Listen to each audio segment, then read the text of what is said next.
Critical race theory, communism, identity politics and socialism versus capitalism.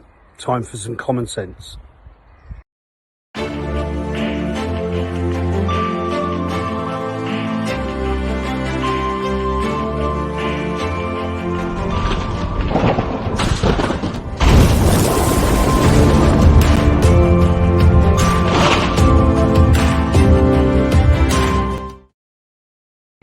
What is going on in Great Britain today when we see historic statues pulled down, when we see the boss of the Metropolitan Police openly asking for the law to be changed so that recruits for the Metropolitan Police can be selected specifically from ethnic minorities whilst excluding white people, and this is completely accepted, all apparently done in the name of equality and diversity and inclusion.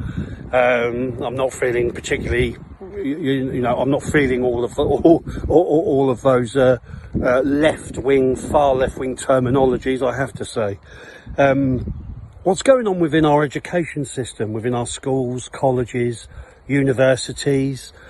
I don't even know where to start with this. Stop me if I'm wrong. We've had 11 years of a Conservative Party, not Labour, of a Conservative Party. And what have we got? We've got a council culture. We have Twitter police. We have open institutions, charities, all with their anti-white rhetoric now. Racism this and racism that and racist over there, and there's a racist under my pillow and a racist underneath for rocking me back garden. There are racists coming out of my tap when I turn the tap on. It's utter bollocks, utter bollocks. What they want is communism. That's what they want. They want to bring capitalism down, so they're attacking Britain's infrastructure. They're attacking who we are, our identity, our Britishness. What we've achieved means nothing to them. It's all about negativity and everything we've ever done wrong in the past. A manipulation of the truth. We now have non-binary, we now have gender fluid. What a load of bollocks. Whatever you are, just be happy. I don't want to hear about it, like you don't want to hear that I'm a white heterosexual male. Just get on, live your life and be happy, yeah? But that's not what Marxists, communists want. They can't beat us militarily. They can't beat us at the ballot box. So I have to say it is working. They're attacking our very institutions. We are seeing statues pulled down. Conservatives do nothing. We are seeing Black Lives Matter activists, Extinction Rebellion lunatics smashing up London, blocking up streets. The police bend the knee and paint themselves up in multicoloured LGBTQ STFVV colouring. We have freedom marches with millions, hundreds of thousands, probably close to 1 million people attending. Complete mainstream media blackout. What do we have from the mainstream media? Anyone that tackles the status quo, whether it be the Labour or the Conservative Party, they'll go after you. Not only will they go after you, the BBC will go after you. They will end you, they will silence you, they will censor you, they will deplatform you. Remember, just please keep this in your mind. I'm talking about Great Britain. I'm not talking about China. I'm not talking about North Korea. I'm talking about Britain. You will have people just wiped from social media. Yeah, perfectly sane, articulate people wiped from social media. Well, why is that? Why is that? Because they don't follow the government and the mainstream media's narrative on whatever it be. We have a pandemic now, and what an opportunity. What an opportunity this is turning out to be for the establishment. I'm going to say the establishment because it's the Tories. There's no opposition in Parliament, Labour included. They're all included.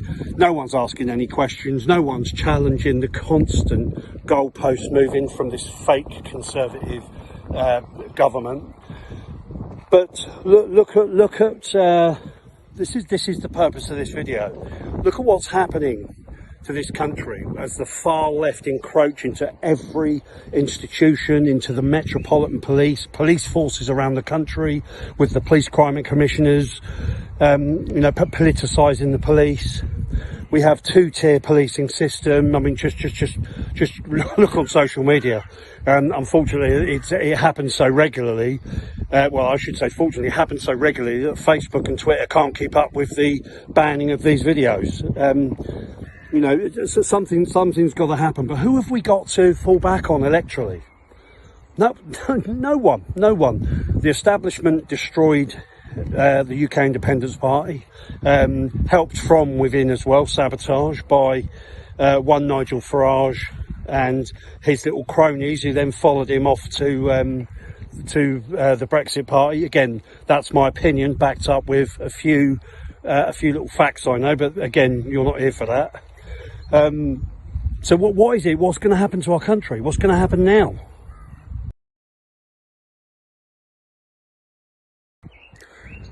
Who do we turn to electorally? There's nobody.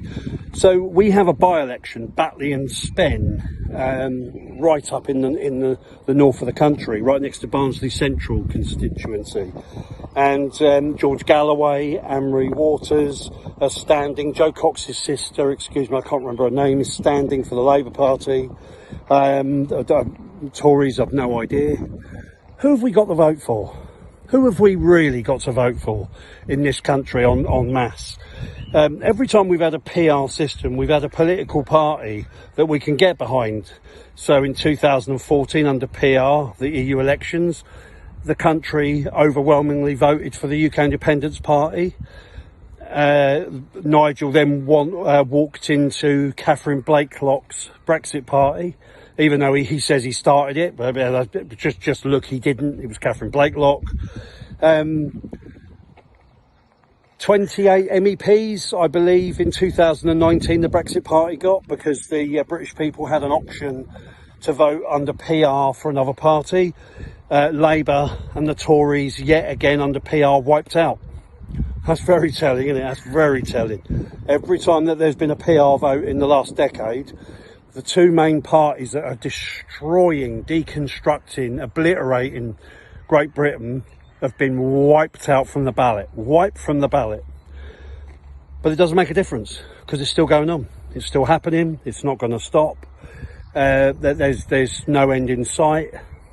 You've got people, key players that were in UKIP, all now despise each other, won't even share a room, to have a decent conversation together. So that's a non-starter. Aaron Banks hates Richard Tice. Richard Tice loves no one more than Richard Tice. I mean, there's just nobody to vote for. There is absolutely nobody to vote for. For me, Nigel Farage is just damaged goods now. All the excellent work he did with Brexit, it's just destroyed it for me. Just certain bits and bobs that I know, he's done it for me. So where do we go from here?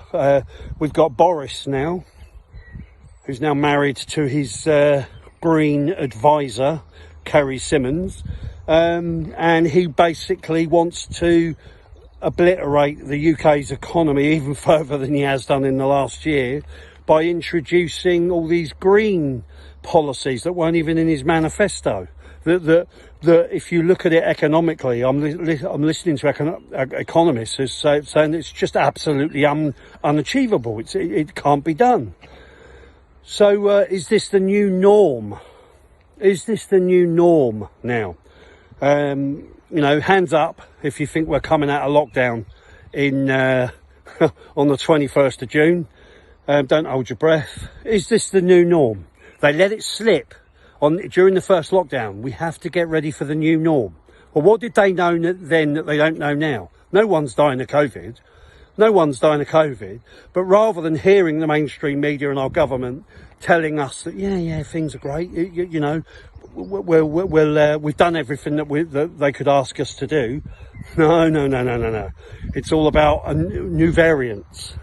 Yeah, you've got that tree variant and that tree variant. Then you've got that bush variant. Then you've got that bird variant. I mean, it's just nonsense.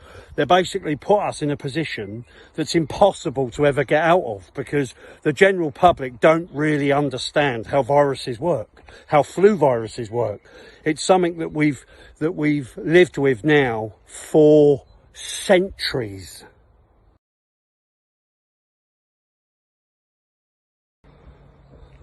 This government, to me, are starting to look like opportunists. They have pushed through some of the most alarming bills through Parliament, the laws, under the guise of addressing a pandemic. Do you think that they're going to repeal them? Nope. This is opportunism now. Opportunism. The new norm. What is the new norm? What does that mean? What does that mean? A Conservative government are not there to tell us how to live. A Conservative government are there to facilitate our British way of life. That's what Margaret Thatcher said in the 80s, and she was very, she was spot on. I am very, very, very worried. I'm disappointed with, these parties that have popped up, Lawrence Fox and Richard Tice. Just at the moment they just look a little bit like ego trips, vanity projects.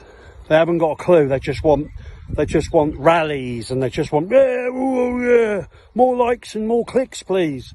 We need political reform in this country. The first past the post system is dead in the water.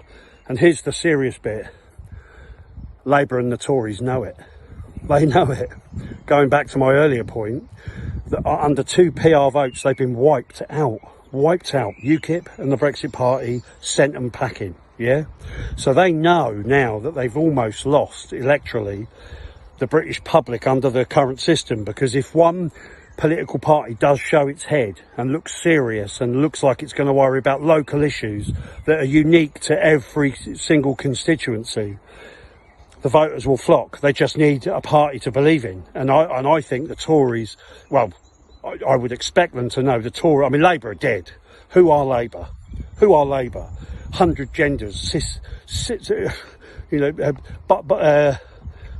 gender neutral and gender fluid and non-binary bollocks. Yeah, that's going to win over the electorate, isn't it? Yeah, manipulating biological fact to suit your batshit crazy Marxism, communism, ideology. Crap, utter garbage. The British people are far too clever for that. But we do need something to stop this communism, to stop this socialism, because we're going into it stealthily, and the Conservative Party are right in there. Make no mistake about it. Twitter police under the Tories, not Labour. The Tories are in power. We've got Twitter police. We've got council culture. We've got statues being ripped down. All under the Tories. They're doing nothing about it. Yeah, we have immigration still coming in across Dover with probably one of the most expensive taxi services in the world, in the Royal Navy and the Coast Guard, and nothing's happening. Nothing. Just come one, come all. Mate, look, remember, the Conservative Party did everything that they could to stop Brexit. Everything. Yeah. Theresa May, Prime Minister for a couple of years, 108 times, lied to our faces, barefaced lies. I don't know what to say. Excuse the rant. Please like and subscribe. I'm knackered. I'm trying to work off this COVID coat. Please like and subscribe, and keep watching. Thanks all. Bye bye.